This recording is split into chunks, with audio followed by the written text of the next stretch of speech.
السلام عليكم ورحمة الله وبركاته.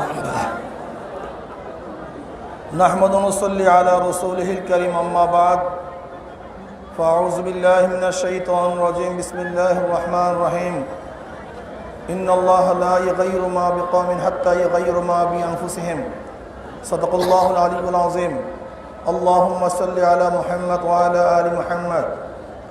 আজকে ভারতীয় দূতাবাস অভিমুখে গণমিছিল, এই গণমিছিলের আয়োজন কেন করা হলো এ সম্পর্কে বক্তাগণ বক্তব্য দিয়েছেন।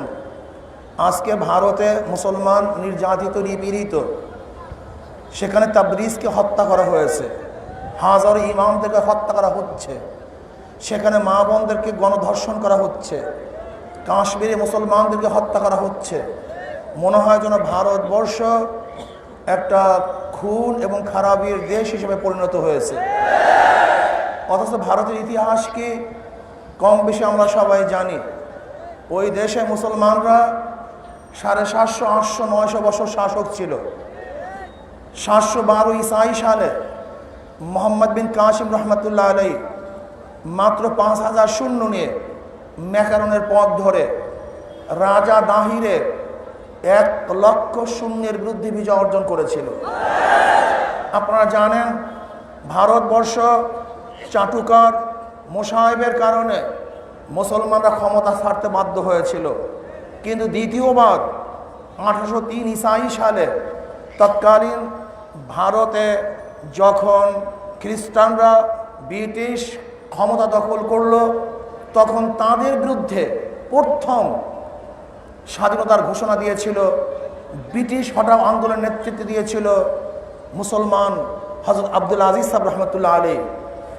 জাফরের থেকে 1803 ঈসাই সালে যখন ব্রিটিশ দিল্লি দখল করে, বুখারীর 10 থেকে শাহ ওলিউল্লাহ মুহাদ্দিস দেহলভী রহমতুল্লাহ আলাইহির বড় সন্তান শাহ আব্দুল আজিজ সাহেব রহমতুল্লাহ আলাইহি বলেছিলেন, আজকের থেকে এই ভারতবর্ষ দারুল ইসলাম নয়, দারুল হরব। তাদের বিরুদ্ধে আন্দোলন করা প্রত্যেকটা মুসলমানদের জন্য ফরজ আইন। আমি মোদী সরকারকে ইতিহাস অধ্যয়ন করার জন্য অনুরোধ করব। আপনি ইতিহাস পড়ুন, আপনি দেখুন ভারতবর্ষে প্রথম ব্রিটিশদের বিরুদ্ধে আন্দোলনের সূচনা কে করেছিল, এই আওয়াজ কে তুলেছিল। সেখানে কোনো হিন্দু, বৌদ্ধ, খ্রিস্টান ছিল না, সেখানে প্রথম আওয়াজ তুলেছিল মুসলমান।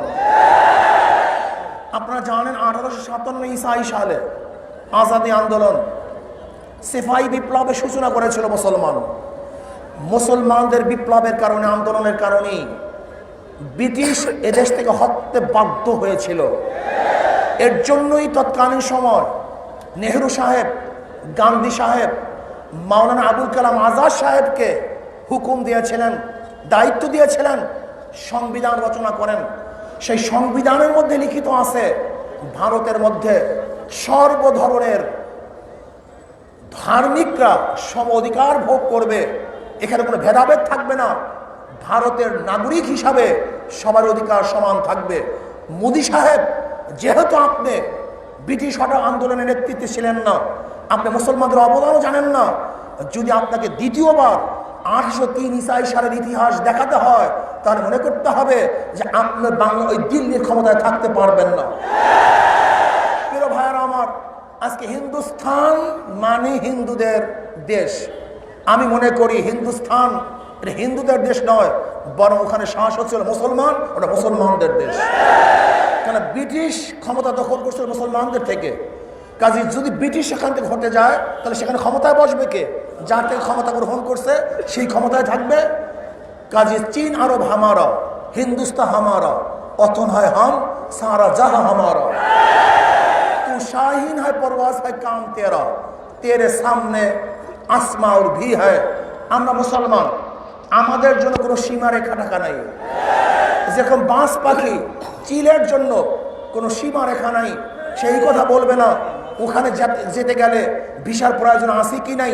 চিল পাখির জন্য, বাঁশ পাখির জন্য যেরকম কোনো বিশাল প্রয়োজন হয় না, কোনো সীমানা নির্ধারণ থাকে না, মুসলমানদের জন্য কোনো দেশের সীমানা নির্ধারণ থাকে না।